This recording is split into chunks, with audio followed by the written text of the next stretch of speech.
माना जाता है कि केवल एक चीज इस दुनिया में हिंसा और आतंकवाद को खत्म करके शांति ला सकती है और वो एकमात्र चीज है न्याय। जहां न्याय नहीं वहां शांति नहीं, स्थिरता नहीं। इसलिए एक देश, एक राज्य या किसी क्षेत्र में शांति और स्थिरता के लिए जरूरी है कि सबके साथ न्याय हो।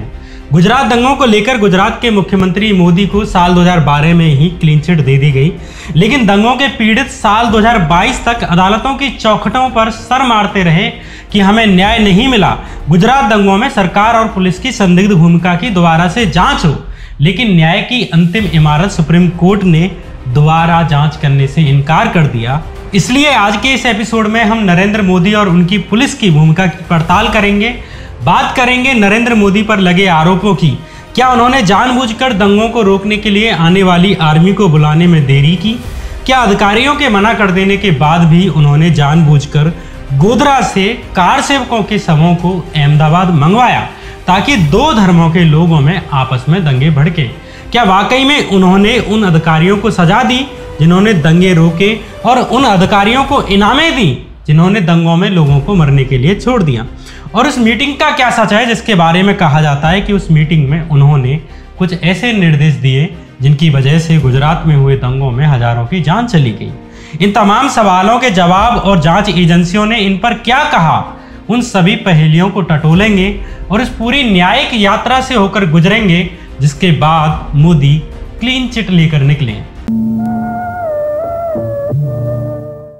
नमस्कार, मैं श्यामवीरा सिंह।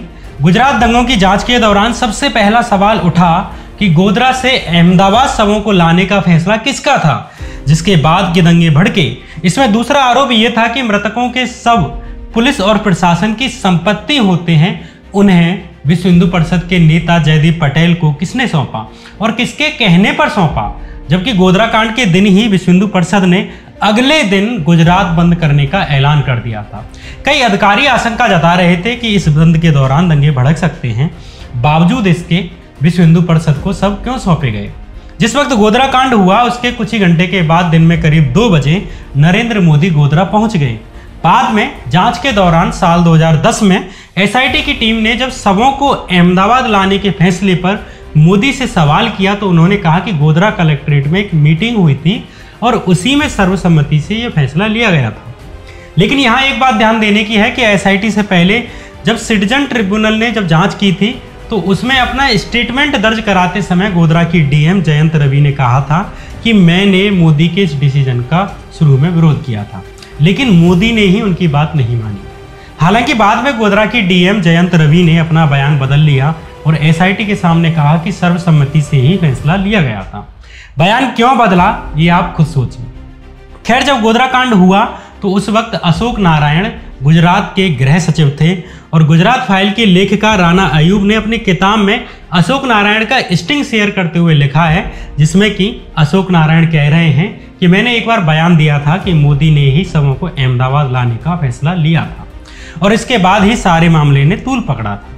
बहुत अधिक पड़ताल न करते हुए एसआईटी की टीम ने अपनी फाइनल रिपोर्ट में लिख दिया कि यह फैसला सर्वसम्मति से ही लिया गया था, क्योंकि ऐसा मोदी जी ने कहा था कि फैसला सर्वसम्मति से लिया गया है। जब इस दूसरे सवाल की पड़ताल की गई कि मृतकों के शव विश्व हिंदू परिषद के नेता जयदीप पटेल को क्यों सौंपे गए जबकि वे पुलिस के पास रहने चाहिए थे, तो एसआईटी ने अपनी जांच रिपोर्ट में कहा है कि गोधरा के तहसीलदार ने विश्व हिंदू परिषद के जनरल सेक्रेटरी जयदीप पटेल को खुद पत्र लिखकर कार सेवकों की डेड बॉडी सौंपने के लिए लिखा था। ये गलती करने के लिए उन पर विभागीय जांच होनी चाहिए। एसआईटी ने एक बार भी इस बात की जांच करने की कोशिश नहीं की कि इतने बड़े संवेदनशील मामले में एक तहसीलदार किसी प्राइवेट आदमी को इतने सारे शव कैसे सौंप सकता है, जबकि इसी एसआईटी को तहसीलदार एमएल नलवाया ने कहा था कि वो जयदीप पटेल से ना मिला था और ना उन्हें जानता था। एसआईटी ने सिर्फ गोधरा की डीएम की बात मान ली कि जिसने कहा था कि सारी गलती तहसीलदार की थी, जबकि तहसीलदार ने खुद ये बयान दिया था कि मुझे डीएम और एडीएम ने ऐसा करने के लिए कहा था। एसआईटी ने उसकी बात नहीं मानी। शुरुआत में गोधरा की डीएम जयंत रवि ने भी एसआईटी के आगे बयान दिया था कि शवों को जयदीप पटेल को सौंपने का फैसला ऊपर के लेवल पर था, लेकिन बाद में उसने सारा जिम्मा तहसीलदार पर ही डाल दिया। अब सवाल यह है कि एसआईटी ने डीएम की ही बात क्यों मानी और तहसीलदार की बात क्यों नहीं मानी। और इतनी बड़ी साजिश को सिर्फ एक तहसीलदार पर विभागीय कार्रवाई करने की कहकर छोड़ दिया गया, जबकि डीएम गोधरा ने भी एसआईटी के सामने कहा था कि सबों को विश्व हिंदू परिषद के जयदीप पटेल को सौंपने का फैसला हाई लेवल पर लिया गया था। यह हाई लेवल कौन था, इसकी सजा सिर्फ तहसीलदार पर ही क्यों डाली गई। यहाँ जयदीप पटेल का थोड़ा जिक्र करना जरूरी है। नरोदा पाटिया नरसंहार जिसमें कि 100 से अधिक लोगों को जिंदा जला दिया गया था, उसका मुख्य आरोपी ये जयदीप पटेल ही था, जो विश्व हिंदू परिषद के जनरल सेक्रेटरी भी थे। जयदीप पटेल को डेड बॉडी सौंपने के मामले में एसआईटी ने मोदी से भी सवाल पूछा कि क्या आप जयदीप पटेल को जानते हैं और क्या आप उनसे गोधरा में मिले थे। इस पर मोदी ने कहा, हाँ जानता हूँ। लेकिन यहाँ भी मोदी की बात गोधरा की जिलाधिकारी जयंत रवि से कॉन्ट्राडिक्ट करती है। जयंत रवि ने एसआईटी के आगे बयान दिया था कि कलेक्ट्रेट पर हुई उस मीटिंग में जिसमें कि डिसाइड हुआ था कि सबों को गोधरा से अहमदाबाद ले जाया जाएगा, उस मीटिंग में मोदी के साथ जयदीप पटेल भी मौजूद थे। खुद एसआईटी ने भी इस तथ्य को माना है कि उस मीटिंग में जयदीप पटेल मौजूद थे, लेकिन एसआईटी ने मोदी से क्रॉस क्वेश्चन नहीं किया कि उन्होंने झूठ क्यों बोला कि वे जयदीप पटेल से गोधरा में मिले ही नहीं थे। बहरहाल 27 फरवरी की सुबह को गोधरा कांड हुआ। सेम इसी दिन विश्व हिंदू परिषद ने गुजरात बंद का ऐलान कर दिया। ऊपर से सरकार ने पुलिस के ही पास शवों को रखने के बजाय, उनके परिजनों को सौंपने के बजाय विश्व हिंदू परिषद को भी सब सौंप दिए। विश्व हिंदू परिषद के इस बंद के ऐलान को सत्ताधारी पार्टी यानी कि भाजपा का समर्थन था। यहाँ राणा अयूब की किताब गुजरात फाइल में गुजरात के तत्कालीन गृह सचिव अशोक नारायण कहते हैं, लिहाजा जब विश्व हिंदू परिषद द्वारा बंद की घोषणा की गई तो मुख्य सचिव सुब्बा राव ने मुझे बुलाया और कहा, विश्व हिंदू परिषद के नेता प्रवीण तोगड़िया एक रैली करना चाहते हैं, इस पर तुम्हारी क्या राय है। मैंने कहा कि ऐसी कोई भी अनुमति नहीं दी जा सकती, क्योंकि तब स्थितियां हमारे हाथों से बाहर निकल जाएंगी। मुख्यमंत्री को यह पता चल गया। उन्होंने कहा, तुम ये कैसे कह सकते हो, हमें उन्हें अनुमति देनी पड़ेगी। मैंने कहा ठीक है। तब मुझे लिखित में आदेश दे दिए। इस पर उन्होंने मुझे घूर कर देखा। साफ है, बंद के परिणामों की चेतावनी दिए जाने के बावजूद गुजरात के मुख्यमंत्री ने विश्व हिंदू परिषद का ये बंद हो जाने दिया और सड़कों को घेरने दिया। जैसे ही ये सब रात में अहमदाबाद आए, वैसे ही अगले दिन सुबह से ही अहमदाबाद में तनाव बढ़ने लगा। विश्व हिंदू परिषद ने हिंदुओं को खूब भड़काया, जिसके परिणाम स्वरूप न केवल हजारों मुसलमानों की जान गई, बल्कि सैकड़ों हिंदुओं को भी इस दंगे में जान गंवानी पड़ी। मोदी पर बड़ा आरोप यह भी लगा कि जब गुजरात में स्थितियां बिगड़ गई थीं, तब भी उन्होंने राज्य में आर्मी को नहीं बुलाया। 3 दिन तक राज्य में नरसंहार होता रहा, लेकिन आर्मी को बुलाने में जानबूझकर देरी की गई। जब आर्मी गुजरात में प्रवेश भी कर गई, तब भी उसे वाहन और बाकी सामानों को वक्त पर मुहैया नहीं कराया गया। इसे लेकर दंगों को कुचलने के लिए आई आर्मी को लीड करने वाले लेफ्टिनेंट जनरल जमीर उद्दीन शाह का बयान बेहद महत्वपूर्ण है। लेफ्टिनेंट जनरल जमीर उद्दीन शाह ने एनडीटीवी से बात करते हुए साल 2018 में एक बयान दिया कि उन्होंने कहा कि तत्कालीन मुख्यमंत्री नरेंद्र मोदी से अनुरोध के बावजूद सेना को 1 दिन से अधिक समय तक ट्रांसपोर्ट में देरी की गई। करीब 1 मार्च 2002 को सुबह 7 बजे तक 3000 सैनिक अहमदाबाद हवाई अड्डे पर पहुंच गए थे, लेकिन उन्हें राज्य सरकार ने ट्रांसपोर्ट और अन्य रसद आदि सुविधाएं नहीं मुहैया कराईं, जिससे कि 1 दिन और अधिक समय तक इंतजार करना पड़ा। लेकिन एसआईटी ने अपनी जांच में मोदी और मोदी के गृह सचिव अशोक नारायण के बयान के आधार पर ही इस मामले में भी मोदी को क्लीन चिट देते हुए कहा कि आर्मी की तैनाती में कोई देरी नहीं की गई। एसआईटी के इस कंक्लूजन पर रिटायर्ड लेफ्टिनेंट जनरल शाह ने कहा कि मैं एक बार फिर कह दूं कि ये सरासर झूठ है। मैंने जो कहा है वो सच है। मुझे नहीं लगता कि आर्मी की देरी के मामले में मुझसे अधिक उचित कोई और आदमी बात कर सकता है। तीसरा बड़ा आरोप गुजरात पुलिस पर लगा, क्योंकि उस समय गुजरात के मुख्यमंत्री के जिम्मेदारी के अलावा गृह मंत्रालय का जिम्मा भी मोदी ने अपने पास रख रखा था। इसलिए पुलिस और खुफिया जानकारी के विभाग भी उनके पास थे और उसके अधिकारी भी उन्हें ही रिपोर्ट करते थे। इसलिए आरोप लगा कि पुलिस की निष्क्रियता के पीछे मोदी का कंट्रोल था। एसआईटी की टीम ने पुलिस की भूमिका की जांच की, लेकिन उसने मोदी पर कोई आंच नहीं आने दी, बल्कि एकाध पुलिस अफसरों पर ही सारा भांडा फोड़ दिया। सबसे बड़ा आरोप नरोदा पाटिया नरसंहार को लेकर लगा, जहां 100 से अधिक निर्दोषों को जिंदा जला दिया गया था। यहाँ के लोगों ने उस वक्त के कमिश्नर पीसी पांडे को 100 से भी अधिक कॉल की थी, लेकिन मदद नहीं पहुंची। ये नरसंहार सुबह से लेकर शाम तक चलता रहा। करीब 9 घंटे तक महिलाओं के बलात्कार किए गए, उन्हें जिंदा जलाया गया। बावजूद इसके पुलिस ने मदद नहीं की। इस नरसंहार के आरोपी बाबू बजरंगी ने भी तहलका मैगजीन के स्टिंग में कबूल किया कि पुलिस चाहती तो हमें नरोदा पाटिया में घुसने भी नहीं देती, क्योंकि एंट्री के लिए सिर्फ एक ही छोटा सा रास्ता था। बाबू बजरंगी ने यह भी कहा कि पर्याप्त पुलिस फोर्स मौजूद था। पुलिस उल्टा हमसे ही कहती रही कि जाओ मार के आओ।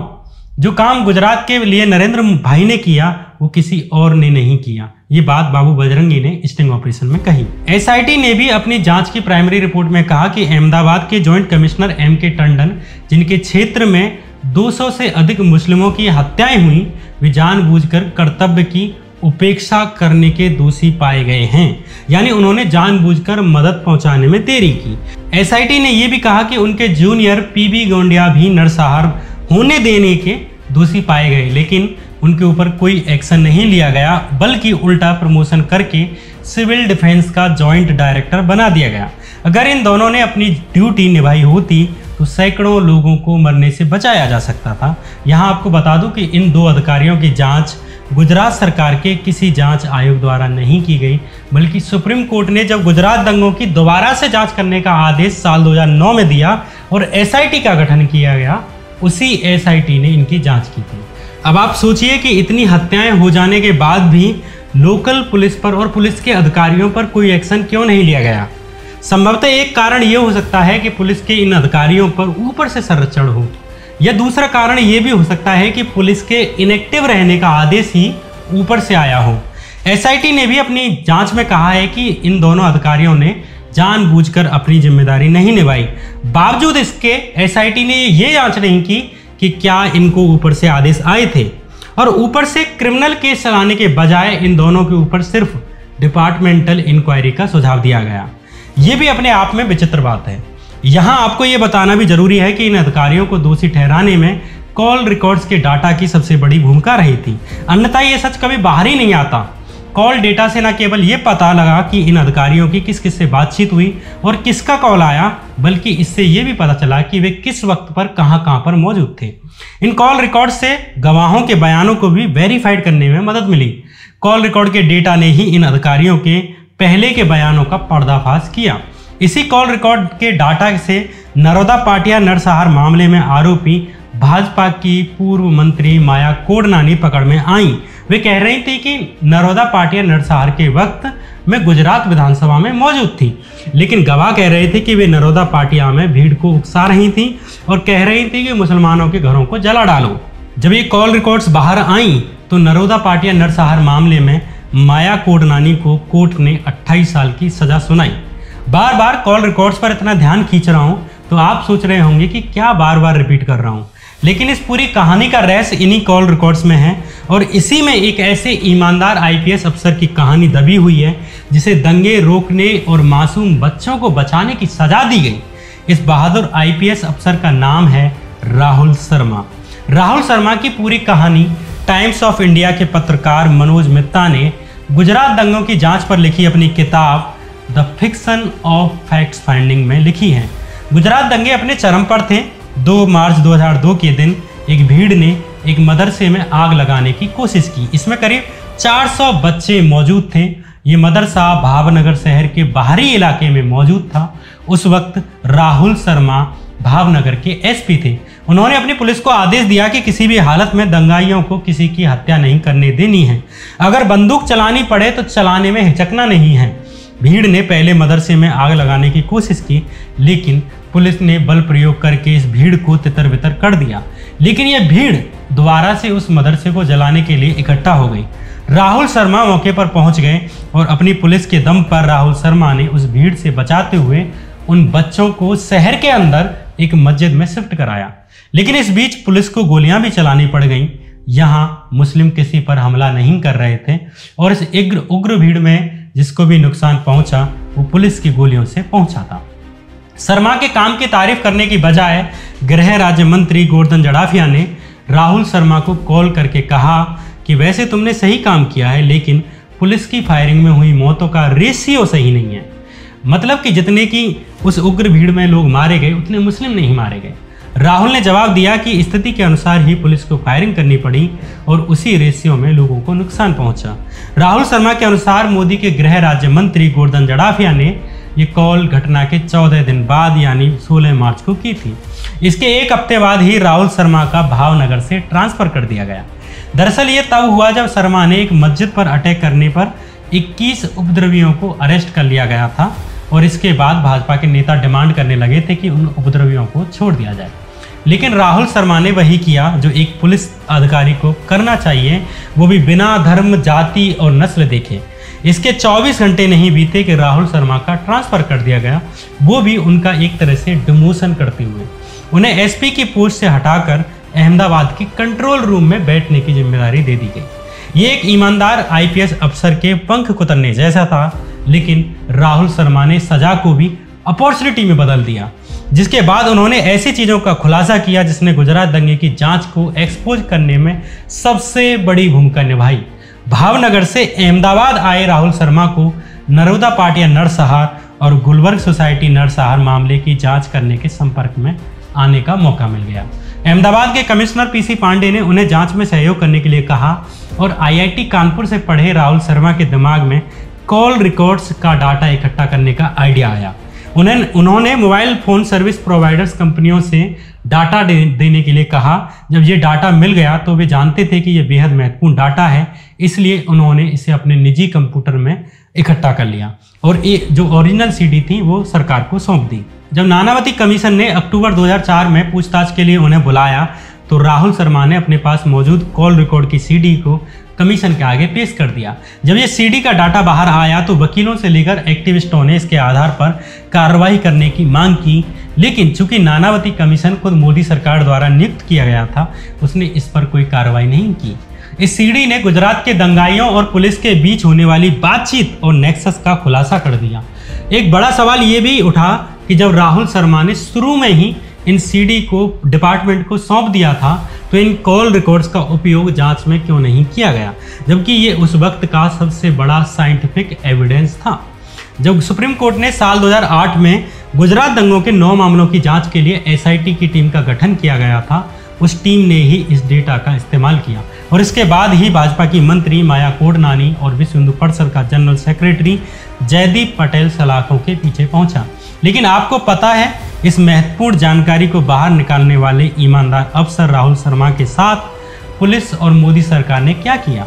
मोदी सरकार ने द ऑफिशियल सीक्रेट एक्ट के तहत राहुल शर्मा पर ही केस चला दिया, लेकिन अप्रैल 2012 में सेंट्रल एडमिनिस्ट्रेटिव ट्रिब्यूनल यानी कैट ने आईपीएस अधिकारी राहुल शर्मा के खिलाफ चलाए जा रहे इस केस पर रोक लगा दी और कहा कि शर्मा ने यह डेटा तब दिया जब कमीशन ने उन्हें जांच के लिए बुलाया था। लेकिन यह क्लियर है कि गुजरात क्राइम ब्रांच के द्वारा जानबूझकर इस डेटा का इस्तेमाल अपराधियों को पकड़ने के लिए नहीं किया गया। शायद इससे बड़े बड़े सफ़ेद कुर्तों के अंदर रंगे लाल खून के छींटे नजर आ जाते, लेकिन एसआईटी ने इस बात की ठीक से जांच नहीं की कि क्यों मोबाइल फ़ोन के डेटा को जांच में इस्तेमाल नहीं किया गया, जबकि राहुल शर्मा ने शुरू में ही डिपार्टमेंट को सीडियां सौंप दी थी। इसके ऊपर के तार भी एसआईटी ने नहीं तलाशे। दरअसल मंत्री इसलिए बच जाते हैं क्योंकि वे अपने अधिकतर आदेश मौखिक रूप से देते हैं।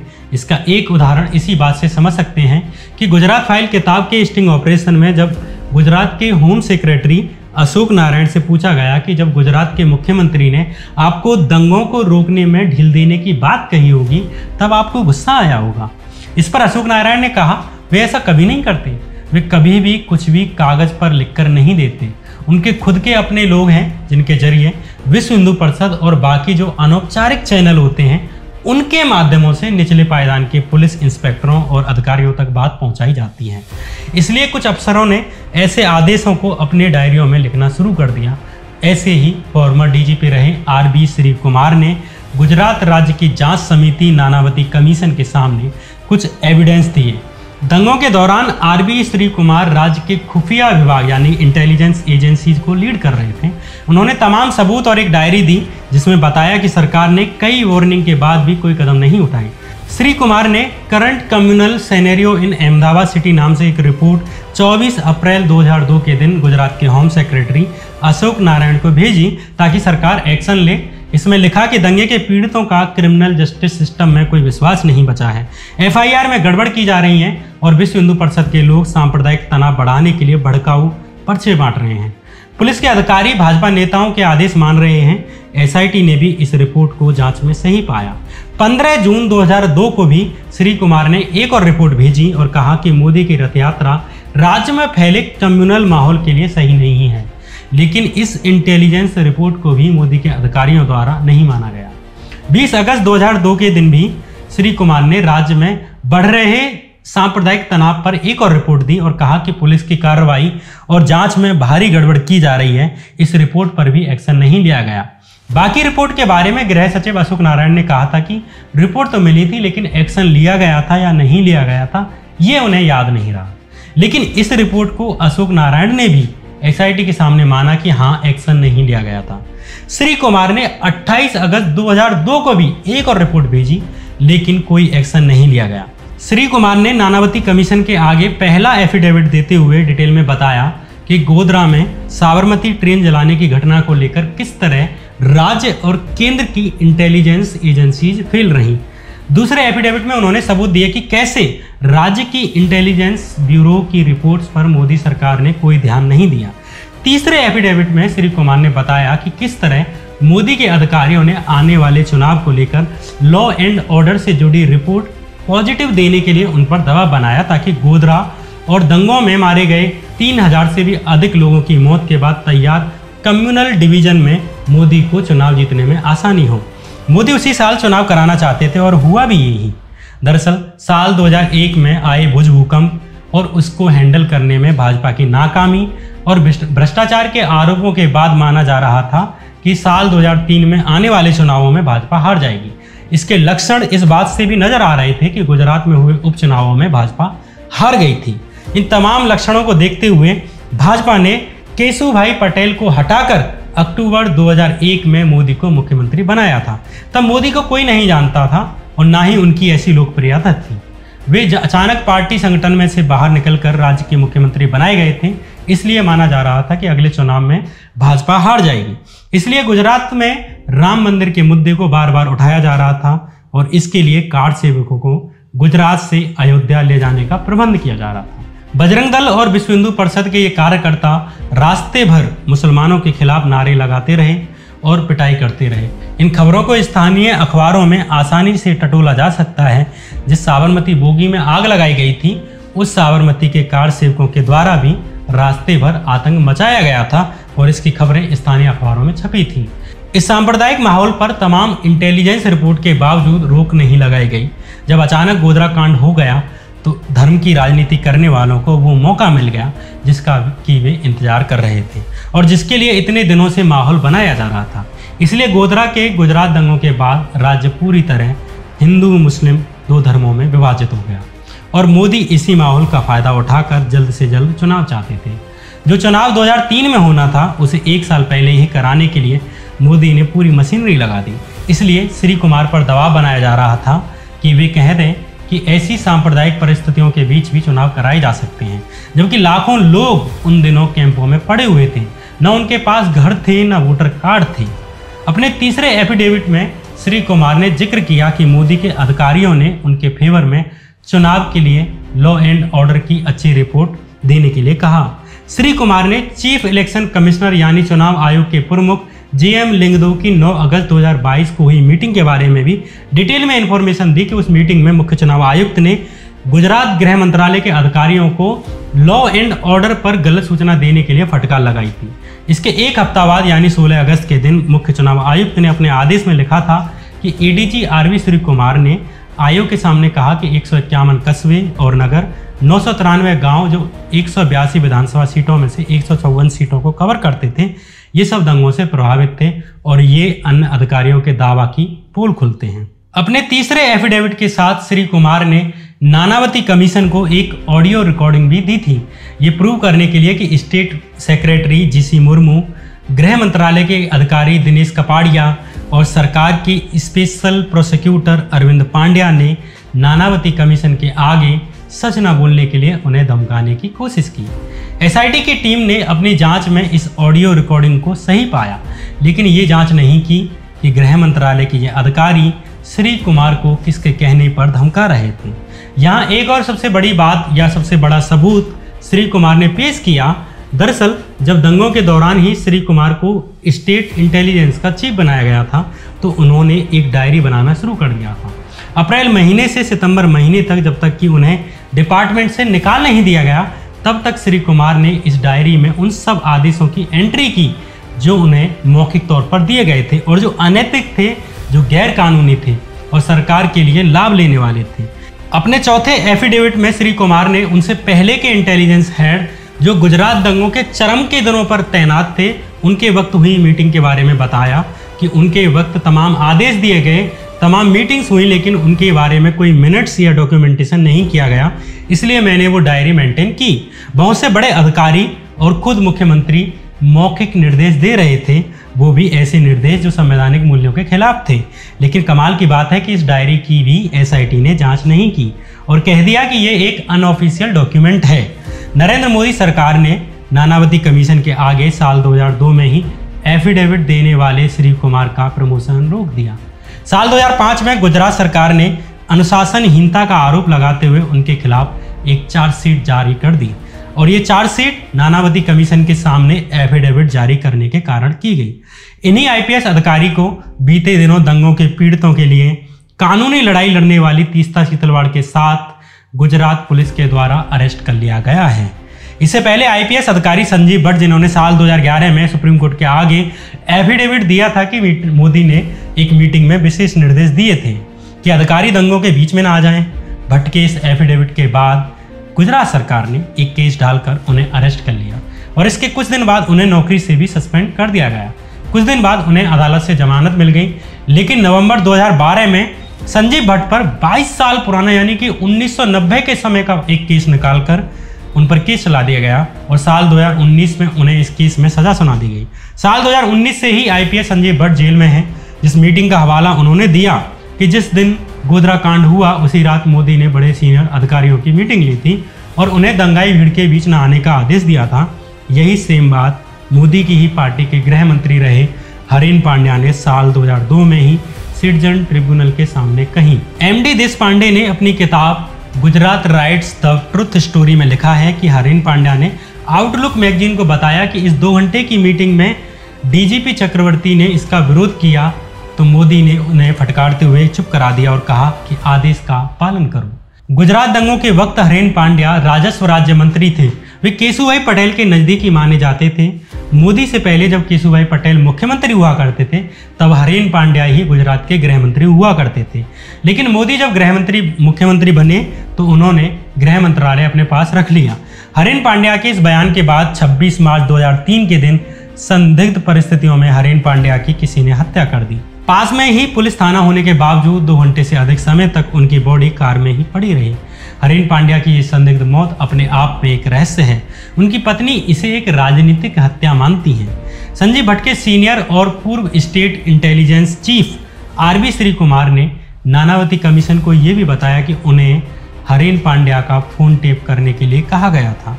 बाद में तुलसी प्रजापति और सोहराबुद्दीन शेख पर हरीन पांड्या की हत्या की साजिश रचने का आरोप लगा, लेकिन साल 2005 में सोहराबुद्दीन शेख को एक फर्जी एनकाउंटर में मार दिया गया। इस एनकाउंटर के गवाह तुलसी प्रजापति को भी अगले ही साल 2006 में पुलिस कस्टडी में मार दिया गया। इन दोनों ने किसके कहने पर हरीन पांड्या की हत्या की, ये अब तक एक रहस्य है भी या नहीं है। और ये दोनों जो हरीन पांड्या की मौत के पीछे के असली आदमी का नाम खोल सकते थे, इनके फर्जी एनकाउंटर के पीछे कौन था, ये फर्जी एनकाउंटर क्यों किए गए, वे किसे छुपाना चाहते थे, ये अपने आप में सवाल है। यहाँ इस बात का जिक्र करना जरूरी है कि इसी मामले में साल 2012 में सीबीआई ने अमित शाह और करीब 32 अधिकारियों को अपनी चार्जशीट में दोषी माना था। इसी मामले के कारण साल 2012 में अमित शाह और गुजरात पुलिस के इन अधिकारियों को अरेस्ट किया गया था और अब इसे इत्तेफाक ही कहेंगे, यह नियति का आदेश। वही अमित शाह आज देश के गृह मंत्री हैं और जिस सीबीआई ने उन्हें कभी अरेस्ट किया था, आज वही सीबीआई उनके अंडर काम करती है और उन्हें ही रिपोर्ट करती है, उनके आदेशों का पालन करती है। गुजरात दंगों के दौरान मोदी के बयान हो या दंगों को रोकने वाले अधिकारियों के प्रति उनका व्यवहार हो, आर्मी को लेट बुलाने का फैसला हो या उनकी ही मंत्री का नरसंहार में लिप्त पाए जाने का मामला हो, चाहे गोधरा से शवों को अहमदाबाद लाने का फैसला हो या दंगों के तुरंत बाद चुनाव कराने की जल्दी हो। इसके अलावा गुलबर्ग सोसाइटी और एहसान जाफरी का मामला हो, चाहे सरकारी वकीलों की जगह विश्व हिंदू परिषद आरएसएस के लोगों की नियुक्ति का मामला हो, ये कई सारे रेड फ्लैग्स गुजरात नरसंहार में उनकी भूमिका को लेकर एक शक की लकीर खींचते हैं। बावजूद इसके वे एसआईटी और न्यायालय से सफ़ेद होकर निकले। ये उस दौर के गुजरात में लोकतंत्र और इंसानी मूल्यों को कुचलने की तस्वीर बयान करते हैं, जहां किसी की राजनीतिक महत्वाकांक्षाओं ने दो समुदायों को आग में ढकेल दिया। जो उस दौर में गुजरात में हुआ, लगभग उसी तरह आज भी संवैधानिक संस्थानों ईडी, सीबीआई, पुलिस और सरकारी विभागों पर अनैतिक रूप से नियंत्रण किया जा रहा है। टीवी से लेकर अखबारों में बीते 8 साल से सिर्फ हिंदू मुस्लिम दिखाया जा रहा है। इसके इतर नीचे से लेकर ऊपर तक की पूरी प्रक्रिया में 2-3 लोगों के हाथ में नियंत्रण सौंप दिया गया है, जिनकी कुर्सी के नीचे न्याय की देवी का सब पड़ा हुआ है। लेकिन एक समाज के रूप में विचार करूं तो जितनी भी समझ अभी तक की किताबों और मामूली से अनुभव से पाई है, उससे इसी निर्णय पर पहुंचा हूं कि केवल एक चीज़ इस दुनिया में हिंसा और आतंकवाद को ख़त्म कर सकती है और शांति ला सकती है, वो एकमात्र चीज़ है न्याय। जहाँ न्याय नहीं वहाँ पीस नहीं, जहाँ न्याय नहीं वहाँ उम्मीद नहीं, जहाँ न्याय नहीं वहाँ स्थिरता नहीं। इसलिए एक देश, एक राज्य या किसी क्षेत्र में शांति के लिए ज़रूरी है कि सबके साथ न्याय हो, सामाजिक न्याय हो, आर्थिक न्याय हो, राजनीतिक न्याय हो और अदालती न्याय भी हो। किसी भी एक आदमी को ये महसूस नहीं होना चाहिए कि जिस राज्य या ताकत के अधीन वो रहता है उससे उसको न्याय नहीं मिलता, और अगर ऐसा हुआ तो वो समाज हमेशा अस्थिर रहेगा और दिन प्रतिदिन हिंसा की घटनाओं का सामना उसे करना पड़ेगा। मोटा माटी यही बातें यूरोप के एक लेखक बेंजामिन क्रेमे ने अपनी किताब the world teacher of all humanity में लिखा है। लेकिन यहाँ प्लूटो ने एक और बड़ी लकीर खींची है जो न्याय के मूल्यों को और अधिक परिभाषित करती है। प्लूटो ने कहा कि अन्याय का सबसे अधिक बुरा रूप ढोंग किया हुआ न्याय है। न्याय से बुरा, बहुत बुरा, न्याय करने का ढोंग करना है। मतलब असली अपराधियों को बचाने के लिए छुटमुट अपराधियों को पकड़कर ये दिखाना कि न्याय हो गया। गुजरात दंगों के बाद हुई जांच और उसके बाद मिला न्याय दरअसल इसी किस्म का न्याय है, यानी न्याय के नाम पर न्याय का ढोंग किया गया। जिस तरह कार सेवकों के शवों को नरसंहार के आरोपी को सौंपा गया और इसका पूरा ठीकरा एक मामूली तहसीलदार के सर फोड़ दिया गया, जिस तरह बड़े पुलिस अधिकारियों की संदिग्ध भूमिका खुद एसआईटी ने स्वीकार की, बावजूद इसके सजा के नाम पर डिपार्टमेंटल इंक्वायरी के लिए कहा और उस आदमी को छोड़ दिया गया जो ऊपर से इन अधिकारियों को कठपुतली की तरह चला रहा था, वो इस न्याय को न्याय करने का ढोंग कहने के लिए काफ़ी है। इस सीरीज़ को लिखने में मुझे बहुत अधिक कुछ छोड़ना पड़ा। इस पर लिखने और बोलने के लिए कम से कम 10 सीरीज़ बनानी पड़ेंगी। फिलहाल गुजरात दंगों की सीरीज को सिर्फ 4 एपिसोड में ही समेट कर जा रहा हूँ, लेकिन बीते दिनों में इसे लिखने में और कहने में मैंने पाया कि इससे भावनात्मक रूप से जुड़ गया हूँ, पर इस पर समय की देयताओं के चलते आज इसे समेटना पड़ रहा है। आपने इसे अपना समय देकर सुना।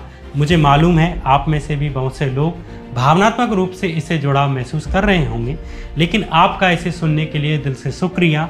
मुझे नहीं लगता कि गुजरात दंगों के उन हजारों पीड़ितों को हमारी अदालतों से कभी न्याय मिलेगा, लेकिन उम्मीद है कि अगर इंसानों की बसाई इस दुनिया के इतर कोई दूसरी दुनिया होती होगी जहाँ ईश्वर का न्याय चलता होगा, तब जरूर ऊपर वाला इन लोगों के साथ न्याय करेगा और उसकी छड़ी इन अपराधियों को सजा देने में कांपेगी नहीं।